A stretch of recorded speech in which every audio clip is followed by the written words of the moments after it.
Hi, my name is Trinity Brown and I work for Pawnee County, Oklahoma Cooperative Extension Service.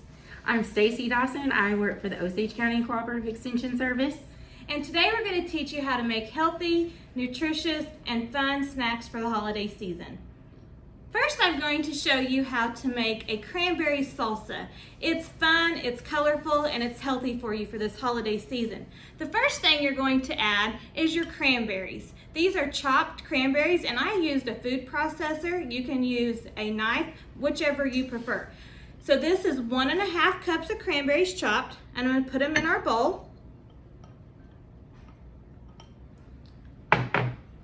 Next, you're going to take jalapeno peppers.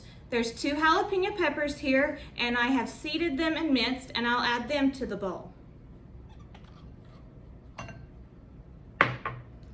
Next is 1/4 cup of granulated sugar.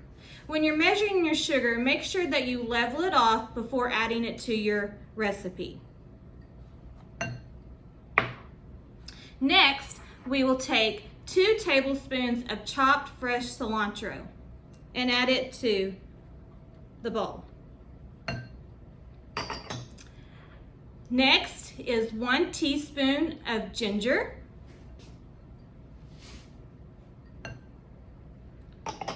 And last is 1 tablespoon of lemon juice. You'll add that and then you'll mix it up. Cranberries are good and healthy for you, and it makes a fun, festive salsa. This is good served with crackers with cream cheese on the side. Once your salsa is mixed together, you will put a little bit of cream cheese on each cracker, and then you'll top it with the salsa. This makes a fun, colorful, and nutritious snack for the holiday season, for Thanksgiving or Christmas or New Year's. Thank you.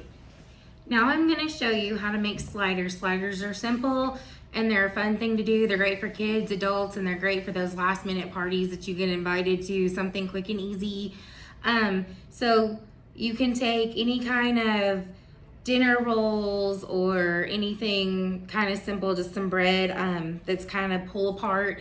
It's really simple to do. You just cut it with a serrated knife to get the top and the bottom separated, and then you'll just take it and you'll flip the top over from it, and then you're just gonna add some meat and cheese. I use turkey and ham because that's what my family likes the best, is turkey and ham, and then any kind of cheese that you like. I use the Colby Jack because that's my favorite, but my brother would take the pepper jack or something else. But since this is for me today, we're gonna do turkey and cheese and the Colby Jack cheese. So what I do is I take a piece of turkey, maybe 2, just depending on how much you have, and I fold it into 4ths, and I stick 1 on each of the rolls. And like you said, these are thin slices, so I will probably stick 2 per roll on mine. And takes a little time, but it's worth it, I promise.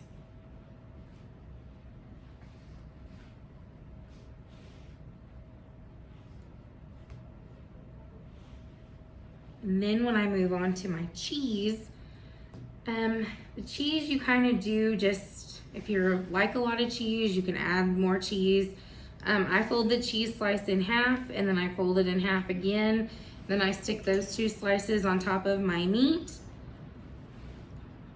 Like you said, you can add more if you want to. Sometimes I go ahead and add that another 1/4 to it, just depending on how much cheese I have left over. But then once you're done getting all 12 or however many of your rolls done, it's going to look like this. You're gonna put it all back together, and it's gonna look similar to this, put back together. And then what you do is I melt a half a stick to a stick of butter, just depending on how many I'm doing. Then I mix garlic salt in with mine. You can also put poppy seeds in yours, whichever works best for you. And then I melt that down, and then I take my pastry brush and I just brush that across the top of all the rolls, and then I do around the edges of all the rolls. Make sure it's good and covered, and even kind of get down in those little crevices in the top of the rolls because you want it to be nice and golden brown when you're done. And then once you've got it all put together, you're gonna take your rolls and you're just going to pop them in the oven at 350 until the tops are golden brown and the cheese is melted.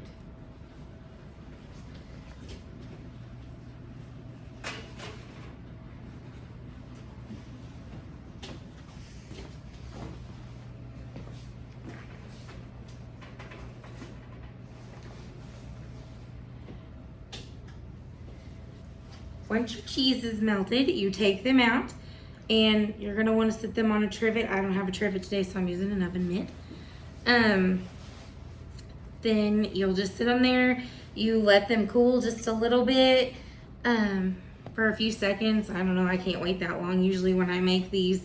And then you're just gonna take a spatula and just kind of cut them apart just a little bit.